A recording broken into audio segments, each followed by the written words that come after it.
ver el reto de las misiones mundialistas. En el video nosotros pudimos ver el reto que tomó para poder ir a otros lugares, ¿verdad? De repente fue con Tomás y Tomás volvió para atrás, ¿verdad? Tomás dijo, no, esto no es lo mío, y se regresó. Pero Carey siguió y estuvo por 41 años sirviendo al Señor, y podemos ver todo lo que él pudo dejar.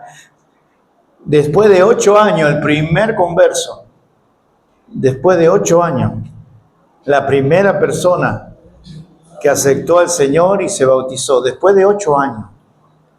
¿Cuántas veces habrá predicado? Y después de 8 años recién pudo tener el primer converso. Cuando él murió había 700 que conocieron al Señor. 700. Y si usted puede ver las estadísticas de los millones que hay en India, 700 no son nada. Cuando usted ve la cantidad, ¿verdad?, que hay en la India, 700 no es nada. Pero sí, 700 era la base para que muchos hoy puedan conocer a Cristo, tengan la Biblia en su idioma, en su dialecto. El bengalí, por ejemplo, uno de los idiomas de la India. Pero hubo un hombre que estuvo dispuesto a obedecer a Dios, hubo un hombre que estuvo dispuesto a hacer la obra de Dios, a dedicarse al Señor, cuando en Occidente, ustedes escucharon lo que dijeron, ¿no? Seguimos. ¿Cuántos hombres aún entre sombras? ¿Cuántos pueblos lejos de la luz? Esto dijo un hombre, un creyente, Néstor García. ¿Cuántos hombres aún entre sombras? ¿Cuántos pueblos lejos de la luz? Así que vamos a orar para ver este tema. Padre, te damos gracias, Señor, por poder conocer la vida de William Carey. Vamos a ver algunas cosas importantes con respecto a eso. Otra frase de uno de los misioneros al África, Robert Moffat, dice: en las vastas planicies del norte, a veces visto en el sol de la mañana el humo de miles de aldeas donde nunca ha estado un misionero. Donde nunca ha estado un misionero. Esto decía Robert Moffat, misionero al África, ¿sí?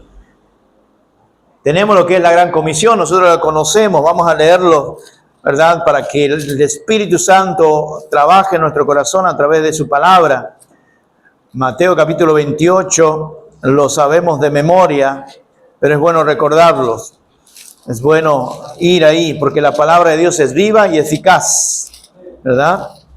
Dice Mateo capítulo 28, versículo 18.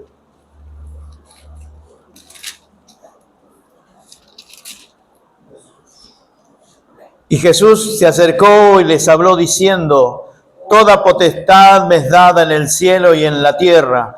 Por tanto, id y haced discípulos a todas las naciones, bautizándolos en el nombre del Padre y del Hijo y del Espíritu Santo, enseñándoles que guarden todas las cosas que os he mandado. Y aquí yo estoy con vosotros todos los días hasta el fin del mundo. ¿Por qué hablar de misiones? ¿Por qué hablar de misiones? Alguno dirá, bueno, ya a mí se me fueron los años para estar hablando de misiones. A mí ya los años han avanzado para estar hablando de misiones, ¿verdad? Pero nosotros podemos ser parte de la misión. Y siempre hablamos de 3 cosas básicas que nosotros como creyentes podemos ser parte, ¿verdad? Hablamos de orar por las misiones, hablamos de ofrendar para las misiones y hablamos de ir para las misiones. Y como muchas veces lo he dicho aquí, nosotros tenemos que ser parte de alguna de ellas. Tenemos que ser parte de alguna de estas cosas, ojalá de todas. Pero poder hablar de misiones, usted no está tarde para hacer obras misioneras. Usted no está tarde para involucrarse en la misión. ¿Por qué? Porque hay 3 formas específicas en las cuales usted y yo podemos ser parte. Y nosotros podemos ser parte a través de la oración. Necesitamos aprender a orar por las misiones. Necesitamos aprender a orar específico por misioneros. Poder acercarnos a ellos, poder tener comunicación con ellos y poder saber de qué cosas vamos a orar por ellos. ¿Qué cosas podemos clamar al Señor por ellos? Ayer me llegó un mensaje de una misionera, estudió conmigo en el Instituto Bíblico, 30 años en la selva, 30 años. Ella se llama Cecilia. Yo le pido que ore por ella. 30 años en la selva, entrando a la selva a predicar el evangelio a los indígenas. 30 años.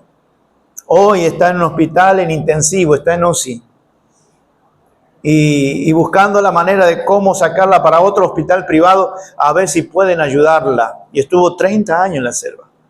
Lo que vi ahí en los comentarios, porque estoy en un grupo de exalumnos, ¿verdad? Decían que tiene una masa en el pulmón que no le deja respirar.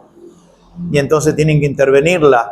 Así que oremos por ella. 30 años sirviendo al Señor. Desde que estudió en Argentina, se fue a trabajar a su país, Ecuador, de ahí a entrar a la selva. Y estando llevando el evangelio a tantos niños, a tantos jóvenes indígenas, ¿verdad? Hoy está en esa condición, pero ha dejado un legado. Ha dejado un legado. Y oramos al Señor para que el Señor obre y la levante y pueda seguir la misión. Porque ella ama la selva. Hay otro misionero que estudió conmigo, se llama Livio Corozo. Livio Corozo también, después que estudió en el Instituto Bíblico, está entrando a la selva, toda la semana entrando a la selva. Y eso no es que va en carro, ni en guagua, ni en colectivo, en buses. Eso es entrando en bote, ¿verdad? Al medio de la selva, llevando el mensaje de salvación, haciendo escuelas bíblicas para los niños, predicando la palabra a los adultos. Es decir, están en la misión y están obrando en la misión. Y nosotros podemos ser parte de eso. La iglesia, si no, vamos a tener que sacarle la partecita de abajo de lo que es el nombre de la iglesia. Y yo creo que lo que tenemos que hacer es comenzar a hacerlo, ¿verdad? Ser parte de lo que es la misión y poder decir de esta manera que el Señor nos usa grandemente en estas cosas. Ahora, el pasaje de Mateo 28:20, ¿verdad? Esclavo para cada cristiano, es clave para cada cristiano. Ahí decía Carey que esta es una responsabilidad de todos los cristianos. No es una responsabilidad solamente de los misioneros, de los pastores. Esta es una responsabilidad de todos los cristianos. Todos los cristianos tienen que tener una mente espiritual. Y cuando usted tiene una mente espiritual, usted piensa en varias cosas. Una de las cosas que usted piensa cuando usted tiene la mente espiritual es sencillamente en Dios y crecer y conocerle. Esa es una. Y la otra cosa que usted tiene en su mente espiritual es que las almas se salven. Que las almas se salven, que las personas puedan conocer a Cristo. Y usted dirá, pero que las almas están tan duras. Sí, tan duras, lo sabemos. Pero que no quede de nosotros, que nosotros podamos hacer la obra, que podamos llevar el evangelio, ¿verdad?, a los diferentes lugares. Hoy veía un video de esas situaciones que pasó allí en Venezuela, y un jovencito de 27 años, ¿verdad?, subido a una torre de eléctrica de alta tensión. Estuvo más de 8 horas, 7 horas y algo ahí arriba, ¿verdad? Pensando si se tiraba abajo, si tocaba los cables para suicidarse. ¿Por qué? Porque toda su familia en el terremoto se murió, toda su familia. Y estuvo ahí y los bomberos no podían bajarlo, la gente no podía bajarlo. Y llegó un carro, se bajó una mujer y comenzó desde abajo gritándole a predicar el evangelio, a predicarle de Cristo, que Cristo le amaba, que Cristo podía salvarle, que Cristo conocía su situación, que Cristo podía obrar en ese dolor que había. Para hacerle corto la historia, él bajó. Él bajó. Nadie lo podía hacer bajar. Pero hubo alguien que le mostró el amor de Cristo, alguien que le predicó, que en el momento justo estuvo para decirle, mira, no lo hagas, Cristo te ama y tiene un propósito contigo. Y nosotros debemos ser también así. Poder tener una mente espiritual en las misiones. Cuando hablamos de misiones tengo que recordar, Dios me mandó, Dios me dio una orden, Dios me dio un mandato de ganar las almas, de ir y ganar almas, de ir y predicar el evangelio. No digo de ir a salvar almas porque el Señor es el que salva, pero sí a llevar el mensaje de salvación. El mensaje de salvación. A veces nosotros decimos, ganamos 2 almas. No, el Señor la ganó. Nosotros fuimos solamente el instrumento por el cual el evangelio, la buena nueva llegaron. Pero el Señor es el que salva. Y nosotros tenemos que tener una mente espiritual. Estamos tan enfocados en nuestros problemas, nuestras enfermedades, nuestras situaciones. Estamos tan enfocados que dejamos de tener una mente espiritual. Dejamos de tener una mente espiritual. Una mente espiritual está pensando cómo ganar al vecino, no cómo pelear con el vecino. Una mente espiritual está pensando cómo ganar a un compañero, no cómo disputarse un puesto con el compañero. Una mente espiritual está pensando en que si una alma se muere sin Cristo, se va al infierno. Una mente espiritual está pensando en los familiares. ¿Cómo hago? Señor, ponme el camino, muéstrale la forma en la cual voy a llegar a ellos. Nosotros hemos dejado de tener una mente espiritual y no es porque no venimos a la iglesia. Podemos venir a la iglesia y no tener una mente espiritual. Podemos venir a la iglesia y pensar en crecer y está excelente porque eso manda la Biblia. A crecer, a madurar en la fe, Pero yo creo que parte del crecimiento y la madurez de la fe es poder tener esa mente espiritual de pensar en los demás, de pensar en los perdidos. Y es lamentable que nosotros mismos nos enfocamos en tantas cosas y nos olvidamos que lo más importante por lo cual Dios nos dejó aquí, aparte de glorificarle a Él, es poder ser el medio, el instrumento por el cual las almas se salven. Entonces estamos pensando en la obra misionera. Déjeme decirle algo, todos nosotros tenemos esa labor. Todos nosotros. Claro, ahorita vemos desde Jerusalén adelante, lo vamos a ver, pero todos nosotros tenemos eso. Y si usted no puede ir, usted puede orar. Usted puede ofrendar. Y si puede ir, gloria al Señor. Pero de alguna manera, usted como creyente en Cristo Jesús, tiene que estar involucrado en la obra misionera. De alguna manera. ¿Verdad? Algunos dirán, bueno, a mí se me fue los años ya para estar yendo. Bueno, pero empiece a orar. Empiece a orar.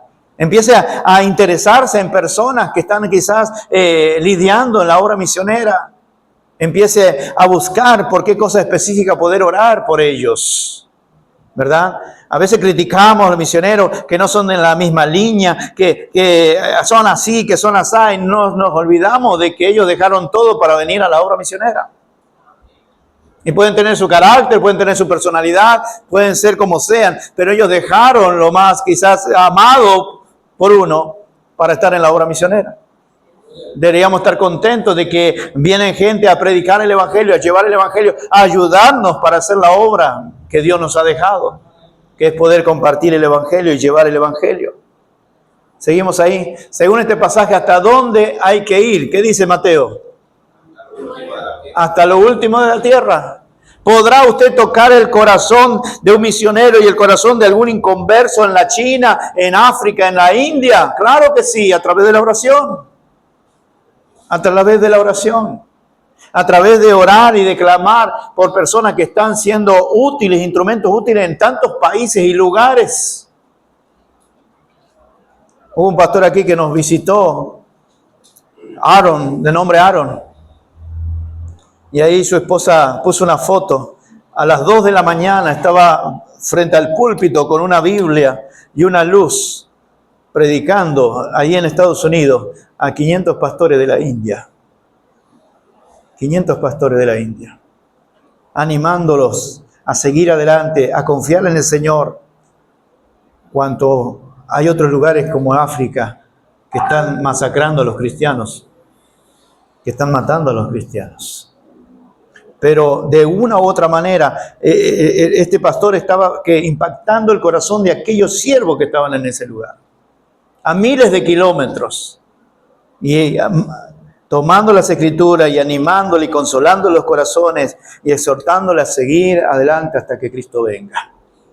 Qué hermoso saber que dice hasta lo último de la tierra. Nosotros aquí en el 30 de mayo podemos tocar el mundo a través de nuestras oraciones. Nosotros aquí en el 30 de mayo podemos tocar vidas de misioneros y familias de misioneros en diferentes lugares del mundo. ¿Usted lo cree eso? Amén. Claro que podemos.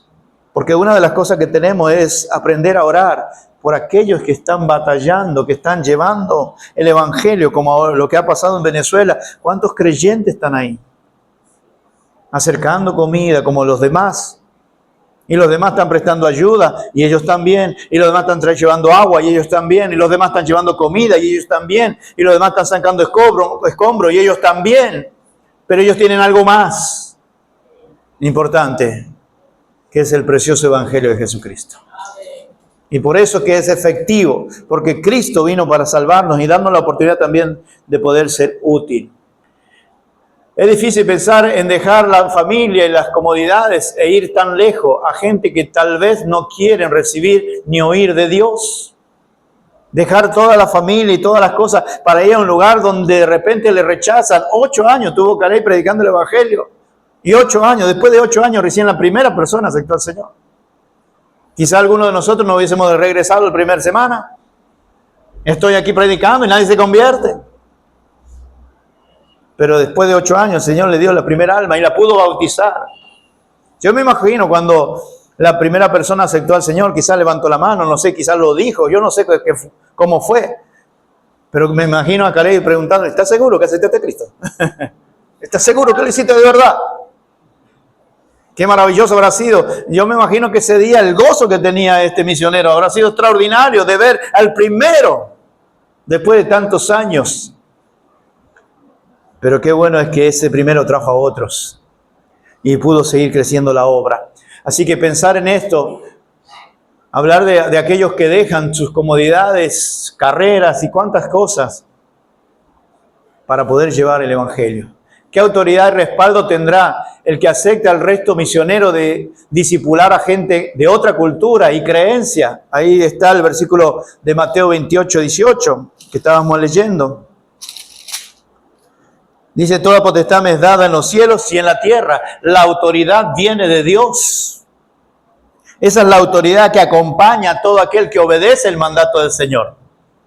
Esa es la autoridad que acompaña a aquel que obedece y que hace lo que el Señor le pidió, de poder ser misionero, de poder llevar el mensaje. Y quizá a usted le asusta el nombre misionero. Vamos a cambiarlo para que no se me asuste. Cristiano comprometido con llevar el mensaje de salvación. ¿Le gustó más ahí? ¿Le gustó más ahí? Cristianos consagrados al Señor que están dispuestos a sacrificarse para llevar el mensaje del Evangelio. A veces tienen que sacrificar su vergüenza. Le da cosita ahí hablar, pero usted va y habla. ¿Por qué? Porque usted entiende que necesita a Cristo la persona. Usted entiende que necesita. A veces, ¿verdad? Pensamos y elegimos a quién. Este tiene cara dura.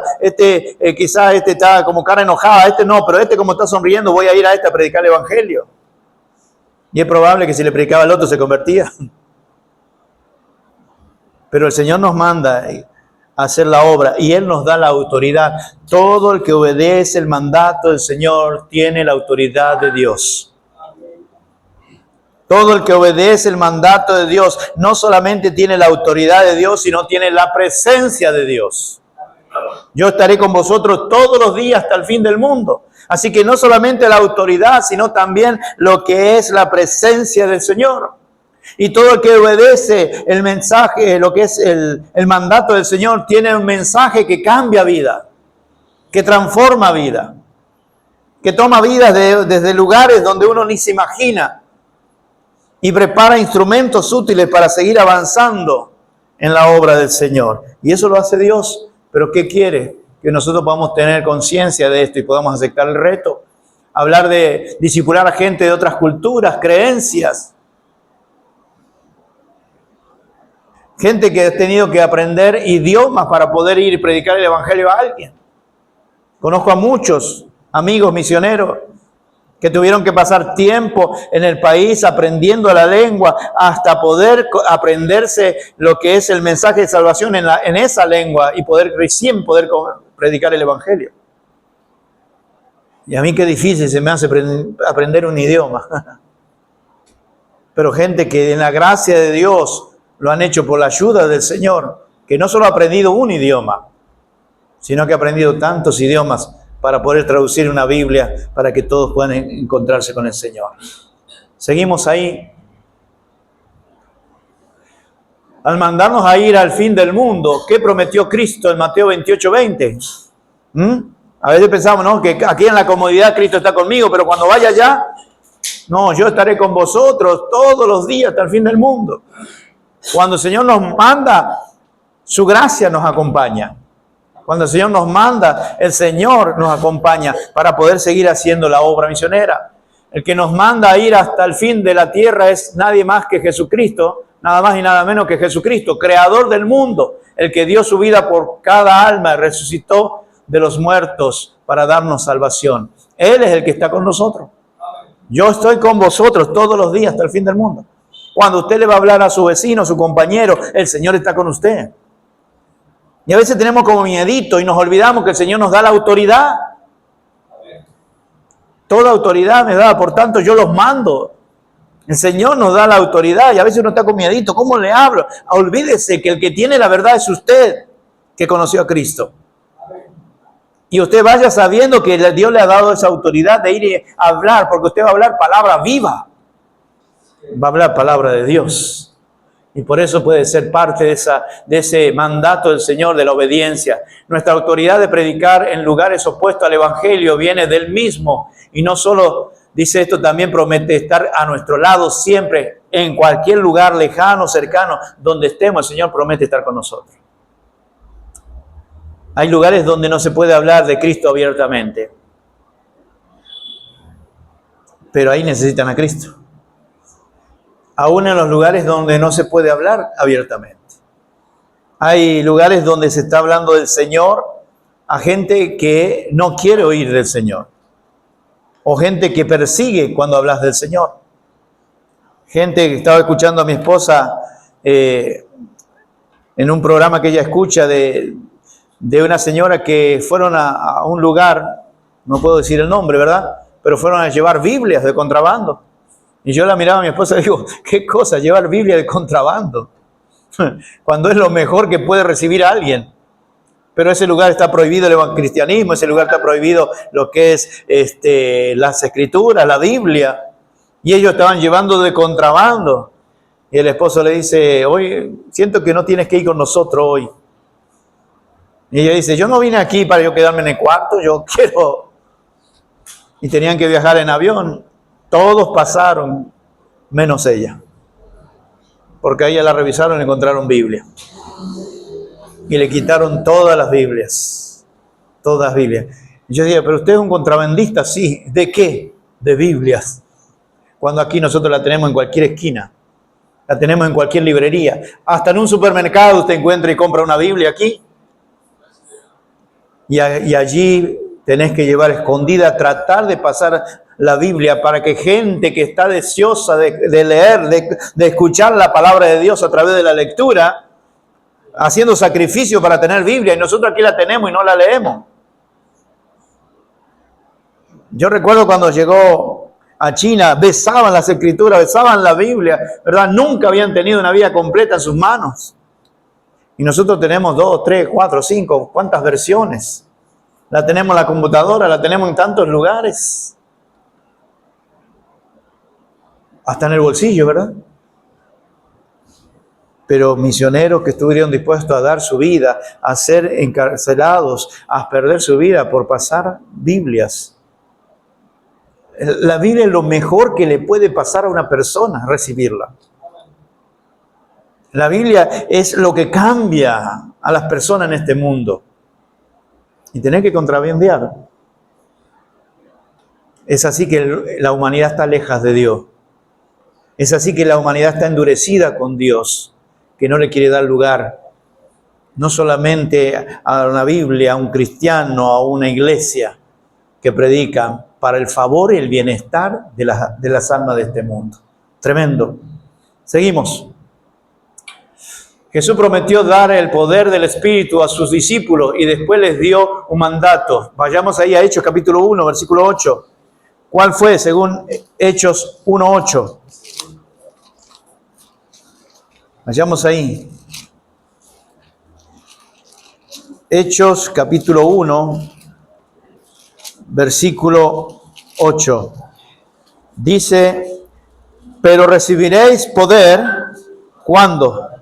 Cuando haya venido sobre vosotros el Espíritu Santo, y me seréis testigo en ¿dónde? Jerusalén, en toda Judea, en Samaria y hasta lo último de la tierra. Recibiréis poder cuando haya venido sobre el Espíritu Santo. Tengo una noticia, querido hermano.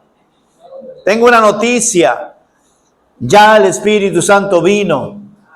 Tengo una noticia. Cuando usted aceptó a Cristo en su corazón, el Espíritu Santo le selló. Usted ha sido sellado con el Espíritu Santo. El Espíritu Santo vive en usted. Y junto con el Espíritu Santo, ¿sabe lo que vino? Poder. Vino poder. El poder de poder ser testigo del Señor llevando el mensaje de salvación. Y cada vez que usted abre su boca y menciona la palabra de Dios, ¿sabe lo que sale de ahí? Poder. Porque el Evangelio es poder en sí mismo. La palabra de Dios tiene poder en sí misma. Y cuando usted menciona la palabra de Dios, es poderosa para tocar y ser usada por el Espíritu Santo para que las personas puedan ser convencidas de pecado, de justicia y de juicio. y puedan entender el plan de salvación y puedan entender el plan de Dios para salvarle y puedan aceptar en esa lucha espiritual. La palabra de Dios tiene el poder de quitar la venda, como dice en 2 Corintios capítulo 4:4, que el Dios de este siglo cegó el entendimiento de los incrédulos para que no le resplandezca la luz del Evangelio. Pero el Evangelio es más poderoso. Es poder de Dios para salvación. ¿Y a cuántos de nosotros el Señor nos sacó la venda? Estábamos detrás de tantas cosas, idolatría y cuantas cosas más, y el Señor por el poder del Evangelio nos sacó la venda y nos alumbró la gracia de Dios. Y por eso hoy estamos en su camino. Estamos en el camino del Señor, porque ese Evangelio poderoso quebrantó mi orgullo, quebrantó mi soberbia, me humilló ante los pies de Cristo para poder aceptarlo como Salvador. Y ese es el poder del Evangelio. Yo cuando veo personas difíciles digo, bueno, solo lo único que le puede pasar a esta persona es que pueda conocer a Cristo, porque el poder del Evangelio cambia su vida. El poder del Evangelio. A veces vemos personas que están, que nos da tanta lástima en las condiciones que están, pero el Evangelio es poderoso para cambiar su situación. La palabra de Dios tiene poder de levantar muertos. La palabra de Dios tiene poder de cambiar vidas, de sanar heridas. Es el poder del Evangelio. Así cuando el Señor se paró delante de la tumba de Lázaro y dijo, Lázaro, sal fuera. Así cuando Dios en el principio dice, y dijo Dios, sea la luz, y fue la luz. Ese poder de la palabra de Dios es el poder que tenemos nosotros cada vez que predicamos el Evangelio usando la palabra de Dios. Recibiréis poder y ya nosotros lo tenemos.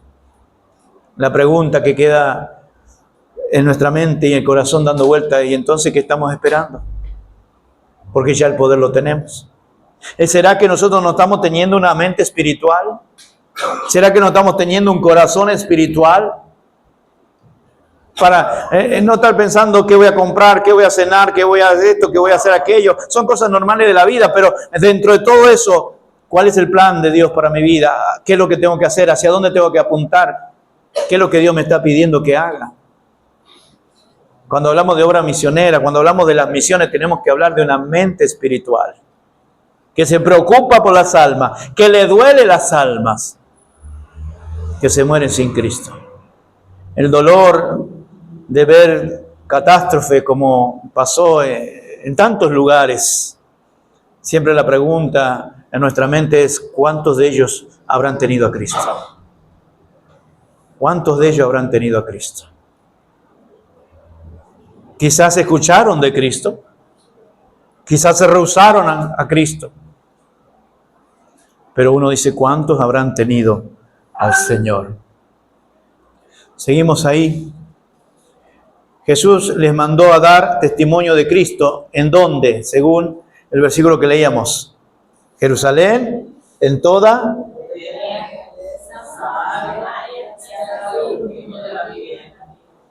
hasta lo último.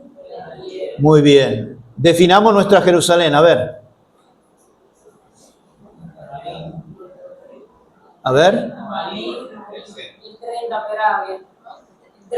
Ajá. Muy bien, muy bien. ¿Qué más? ¿Está allá? Aquí está. ¿Qué más? ¿Hasta dónde podemos llegar? Decimos hasta lo último de la tierra. Hasta lo último de la tierra. Y ese es el desafío que tenemos nosotros, el desafío mayor, de poder llegar hasta lo último de la tierra. ¿De qué manera lo vamos a hacer? ¿Lo vamos a hacer a través de qué? De la oración. ¿A través de qué más? A través de ofrendar. Y quizás el Señor levante de esta iglesia a alguien que vaya a las misiones. Seguimos. Estamos retrocediendo, vamos a avanzar.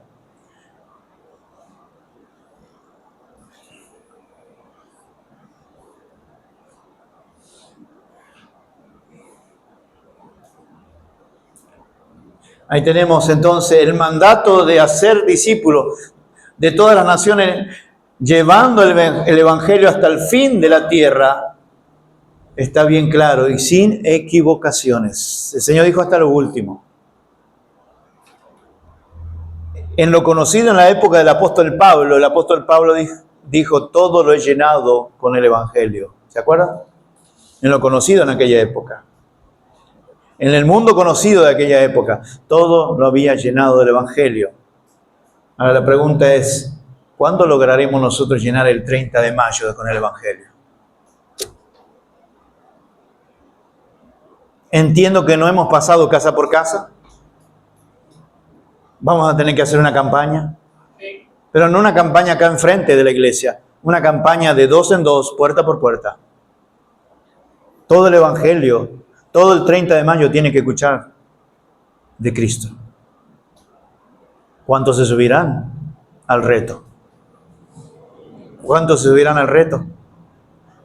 Esa es nuestra primera Jerusalén, ¿verdad? Ahora, ¿cuándo estaremos libres del 30 de mayo? Cuando hayamos tocado cada casa del 30 de mayo. Y déjame decirle algo, que el 30 no es grande. El 30 no es grande. ¿Cuántas calles tendrás? 10. 10 por 5. ¿Cuántas manzanas tendrá el 30? Y hay mucha gente que nosotros no conocemos del 30. Porque todavía como iglesia no hemos pasado.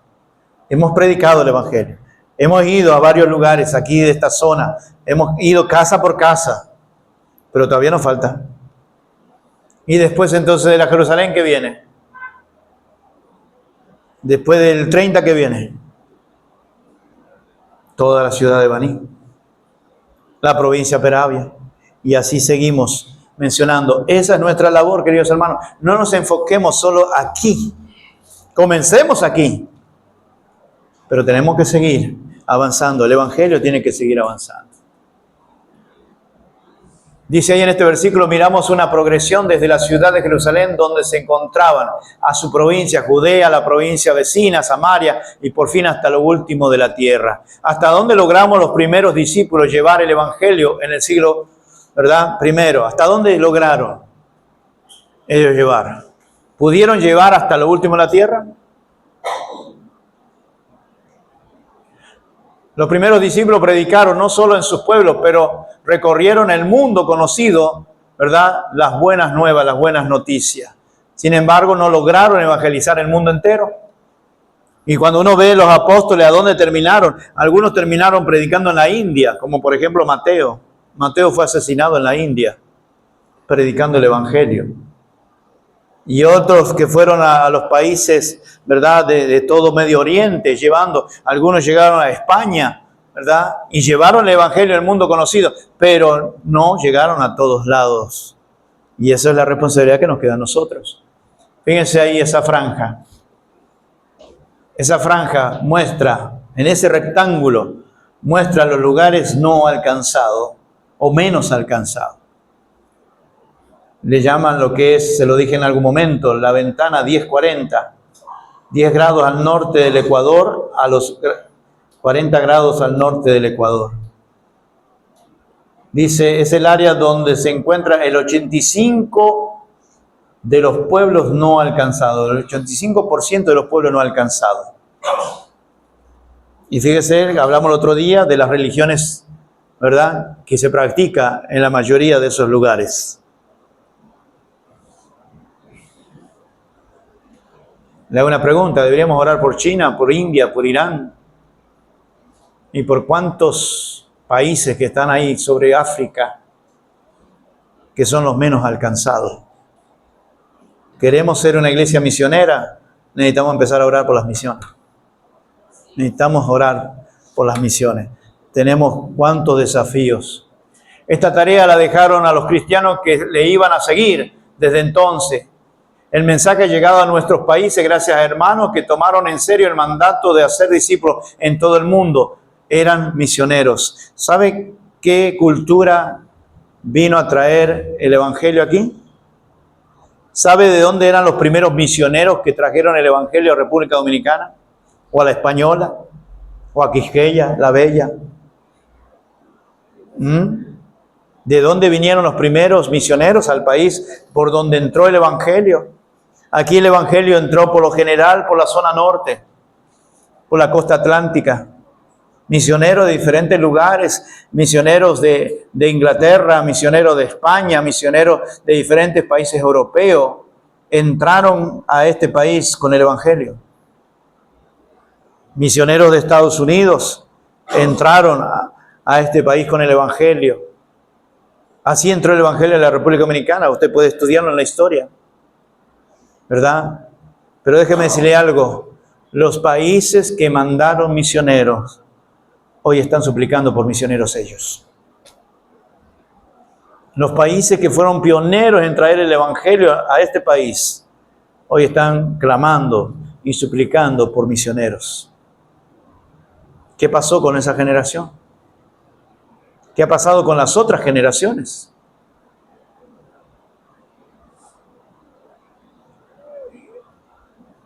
¿Cuántos misioneros saldrán de la República Dominicana? Es increíble que hoy por hoy Estados Unidos es una nación que necesita misioneros latinos, pastores latinos. Cuando antes nos enviaban, ahora los necesitan. Increíble. La pregunta es, ¿cómo nosotros vamos a impactar esos lugares desde aquí? ¿Qué es un misionero? Quizás usted está preguntando, ¿pero qué es un misionero? Hay una definición de unos de los misioneros que fue a varios lugares. Esta es la definición que pone.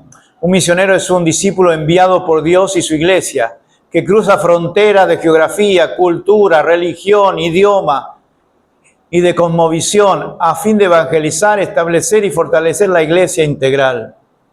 Esto fue tomado de uno de los libros de las misiones mundiales, ¿verdad? Por Guillermo Taylor y Eugenio Campos.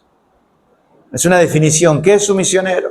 Alguien que traspasa fronteras de geografía, cultura, religión, idioma, como visión, con el fin de evangelizar y establecer y fortalecer a la iglesia integralmente. Eso es un misionero. Hablamos de misioneros. Decimos, todos somos misioneros. Todos tenemos la responsabilidad de llevar el evangelio. Pero cuando hablamos de este tipo de misioneros, son misioneros que estuvieron dispuestos a pasar la frontera para llevar el mensaje de salvación, sin importarle la cultura, la religión, el idioma, la geografía. Ellos estaban enfocados en llevar el mensaje de salvación. La urgencia, el mundo sin Cristo. Le queda poco tiempo. Hoy puede venir Cristo y llevarnos. Y nosotros decimos, amén, gloria a Dios por eso. Pero ¿qué pasa con los que se quedan? Espero el Señor, anhelo que el Señor venga. Quiero irme con el Señor. Cuando Él venga a buscar a su iglesia, nos vayamos todos juntos. Pero ¿qué pasa con los que faltan? A este mundo se le está acabando el tiempo. El cristiano no puede estar con la boca cerrada.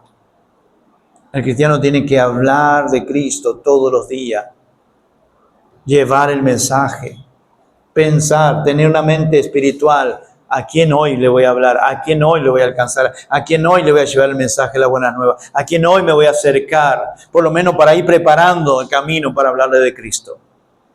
Como le decía el otro día, está el preevangelismo y el evangelismo. Y nosotros podemos comenzar desde ahora con el preevangelismo. Hay una urgencia, queridos hermanos. La gente dice, todo se está cumpliendo de la Biblia, ¿verdad? Nosotros no estamos pensando en que todo se está cumpliendo de la Biblia. Nosotros estamos pensando que el Señor dijo que en cualquier momento viene a buscarnos. Nos vamos con Él. Pero ¿qué de nuestros familiares? ¿Qué de nuestros amigos? Escuché a alguien decir, no, Él es mi mejor amigo. Qué bueno. ¿Y tú lo consideras tu mejor amigo? Sí, mi mejor amigo. ¿Le hablaste de Cristo? No, todavía no. Si es tu mejor amigo, necesitas abrir tu boca aunque lo pierdas como amigo. Aunque lo pierdas. Porque tu responsabilidad es llevar el mensaje de salvación. Y si la familia se aparta de ti porque tú con respeto le predicas el evangelio, es lamentable, pero es así. Gánate lo mejor posible, pero el Evangelio va a hacer una separación. O los va a traer a Cristo, o ellos se alejan. Pero el Evangelio puede impactar y tu familia puede ser salva en Cristo Jesús. En cada continente hay millones que nunca han oído una presentación clara del Evangelio. Presentación clara del Evangelio. No, Cristo viene, y es verdad que Cristo viene, sino que predique el Evangelio, todos los pasos que necesita saber una persona para conocer el Evangelio de verdad. Que usted le diga, acércate al Señor, excelente mi hermano. Que usted le diga, venga a la iglesia, excelente mi hermano. Pero cada hermano que está aquí tiene que estar preparado para predicar el Evangelio claramente. Y si usted todavía no lo está, busque ayuda. Busque ayuda. Porque todos nosotros tenemos que saber cómo guiar a una persona a los pies de Cristo. Todos nosotros. Y no me venga con que a mí ya no, yo no aprendo. No. El poder del Espíritu Santo está en usted. Y su responsabilidad. El Señor no le va a pedir a usted algo que usted no puede cumplir. Y el Señor nos dio un mandato de ir y predicar el Evangelio. ¿Qué significa eso? Que el Señor nos capacita para predicar el Evangelio. Que algunos lo hagan mejor que otros, gloria a Dios. Pero cada uno de nosotros tenemos que saber cómo presentar el Evangelio a nuestra familia, a nuestros vecinos. Tenemos que saber. Esa es la responsabilidad mínima de un cristiano. Es la responsabilidad mínima de un cristiano, saber cómo presentar el Evangelio claramente para que la gente conozca a Cristo. Y si no lo sabe, tendremos que volver a hacer el taller de evangelismo. ¿Verdad? Volver a hacer el taller de evangelismo, ¿para qué? Para que cada uno de nosotros podamos saber cómo llevar un alma a los pies de Cristo. Esa es nuestra responsabilidad. Entonces, que muchos lo están haciendo, gloria a Dios por eso. Pero es una responsabilidad de todos. El Señor no le va a preguntar en el cielo, ¿a qué iglesia fuiste cuando estabas en la tierra? El Señor no va a preguntar, ¿cuántas cosas lograste cuando estabas en la tierra? El Señor va a preguntar, ¿qué hiciste con el mandato que yo les dejé? Y no vamos a tener excusa. Entonces quiero animarte, querido hermano, usted tiene un potencial que Dios ha puesto en usted para cambiar este mundo. Usted tiene un mensaje con un poder divino que cambia vidas, que transforma vida, que salva vida. Todos nosotros tenemos esa oportunidad, tenemos la autoridad de Dios, tenemos la presencia de Dios para poder ser un ganador de almas. Pero acuérdese esto, mente espiritual. Estoy en este mundo, cosas normales de la vida, pero estoy en este mundo para ser un instrumento guiado por el Dios, para ganar a los perdidos, para entrenarlo en la palabra, para que sean discípulos de Cristo. Y déjeme decirle algo. Cada uno de ustedes tiene el Espíritu Santo cuando usted aceptó a Cristo. Así que ese poder está ahí por salir. Cuando usted hable del Señor, el poder de Dios va a tocar los corazones. Y en su gracia y en su misericordia podremos ver a personas venir a los pies de Cristo. Amén. Vamos a terminar aquí. Hay mucho más, pero hoy comenzamos a hablar de misiones. El primer misionero que conocimos fue ¿quién? Fue misionero por 41 años, ¿dónde? En la India. ¿Después de cuánto se convirtió el primero? 8 años. En toda su vida, ¿cuántos se convirtieron con él? 700. Ante millones. No estoy diciendo que usted va a ganar todo el mundo para Cristo. Pero si usted gana uno y ese uno gana a otro, hacemos una cadena divina para que muchos conozcan a Cristo. Amén. Vamos a orar.